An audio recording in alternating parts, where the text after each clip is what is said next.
ওভারে ৬ ছক্কার ৩৬ রানের গল্প এখন পুরনো। এক ওভারে বৈধ ডেলিভারি ৬টি, তাতে ৬ ছক্কা হলেও ৩৬ রানের বেশি উঠবে না। তবে হোয়াইট নোবল সহ বাড়তি ডেলিভারি হলে অনেক সময় ৩৬ রানের বেশিও উঠে যেতে পারে, যেমনটা উঠল ইংলিশ পেসার অলি রবিনসনের এক ওভারে।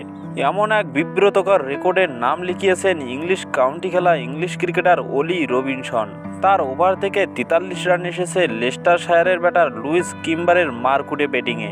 ইংলিশ প্রথম শ্রেণীর ক্রিকেটের কিম্বারই এখন কোনো ব্যাটার হিসাবে এক ওভারে সবচেয়ে বেশি রান তোলার রেকর্ডের মালিক। এর আগে ইংলিশ কাউন্টিতে এক ওভারে সর্বোচ্চ ৩৮ রান তোলার রেকর্ড ছিল দুটি। সেই দুটি রেকর্ডকে ছাপিয়ে এখন লুইস কিম্বারের ৪৩ রানই সর্বোচ্চ। তো বন্ধুরা, লুইস কিম্বারের এক ওভারে ৪৩ রানের এই রেকর্ডটি আদৌ কেউ কি ভাঙতে পারবে জানিয়ে দিন কমেন্ট বক্সে। স্পোর্টসের সব ইন্টারেস্টিং নিউজ ও ভিডিও পেতে চ্যানেলটি লাইক, কমেন্ট, সাবস্ক্রাইব করে বেল আইকনটি বাজিয়ে দিন।